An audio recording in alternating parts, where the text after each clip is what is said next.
പിന്നെ ഇന്നലെ രാത്രി പുറത്തു പോയിട്ട് ലേറ്റ് ആയിട്ട് വന്നവരുണ്ടല്ലോ, അവര് വാർഡനെ കണ്ടിട്ട് ഉള്ളിൽ കയറിയാൽ മതി, ഹോസ്റ്റലിന്റെ ഉള്ളിൽ കയറിയാൽ മതി എന്ന് വാർഡൻ പറഞ്ഞിട്ടുണ്ട് കേട്ടോ.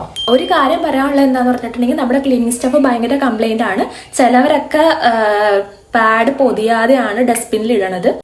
ഹലോ ഗൈസ്, ആരോ എന്റെ ബ്ലാക്ക് ടോപ്പ് എടുത്തോണ്ട് പോയിട്ടുണ്ട്. ഞാൻ 2 ദിവസം മുമ്പ് മുകളിൽ ടെറസിൽ അഴയെ കൊണ്ട് ഇട്ടതാണ്. ഇപ്പൊ അവിടെ പോയി നോക്കുമ്പോ ഇല്ല. ആരും അറിയാണ്ടാണോ അറിഞ്ഞോണ്ടാണോ എന്ന് എനിക്കറിയില്ല. ആരെടുത്താലും ജസ്റ്റ് ഒന്ന് റൂമിൽ ചെക്ക് ചെയ്തിട്ട് ആരെങ്കിലും എടുത്തിട്ടുണ്ടെന്നുണ്ടെങ്കിൽ തിരിച്ച് അഴയെ കൊണ്ട് ഇട്, അല്ലെങ്കിൽ എനിക്ക് വാർഡന്റെ അടുത്ത് കംപ്ലൈന്റ് ചെയ്യേണ്ടി വരും. പിന്നെ ഹോം രജിസ്റ്ററിൽ എഴുതാതെ വീട്ടിൽ പോയ കുറെ ആൾക്കാരുണ്ട്. അവരും വാർഡനെ കണ്ടിട്ട് ഹോസ്റ്റലിൽ കയറിയാൽ മതി എന്ന് പറഞ്ഞിട്ടുണ്ട്. എന്റെ ഷാമ്പു ആരും എടുത്തിട്ടുണ്ട്. ഞാൻ ഇന്നലെ കഷ്ടകാലത്തിന് എന്റെ ഷാമ്പു ബാത്റൂമിൽ മറന്നു വെച്ച് വന്നു. ഇപ്പൊ പോയി നോക്കുമ്പോൾ ഷാമ്പു ഇല്ല. ആരാണോ ഷാമ്പു എടുത്താൽ ജസ്റ്റ് അത് ബാത്റൂമിൽ തിരിച്ചുകൊണ്ട് വെക്കൂ പ്ലീസ്. അതുപോലെ തന്നെ ഞങ്ങൾ ഇന്നലെ പോയപ്പോഴും അതുപോലെ കഴിഞ്ഞ ആഴ്ച ഒരു ദിവസം പോയപ്പോഴും മെസ്സിൽ ഞങ്ങൾക്ക് ഫുഡ് കിട്ടിയിട്ടില്ല. ഇപ്പൊ മെസ്സിൽ ഫുഡ് തികയല്ല. ഉള്ള ഫുഡ് വായി വെക്കാൻ കൊള്ളില്ല. അത് പറഞ്ഞു മടുത്ത് കംപ്ലൈന്റ്. പക്ഷെ ഇപ്പൊ ഫുഡും കൂടെ തികയല്ല. അപ്പൊ പിന്നെ എന്തിനാ ഞങ്ങൾ ഈ മെസ് ഫീസ് കിട്ടുന്നത്? നാളെ നമുക്ക് വൈകുന്നേരം 4:30 ഒരു ഹോസ്റ്റൽ മീറ്റിംഗ് ഉണ്ട്. എല്ലാവരും ഹോസ്റ്റൽ ഓഫീസിന്റെ മുമ്പിൽ നാളെ അസംബിൾ ആവണം. വാർഡൻ വരും.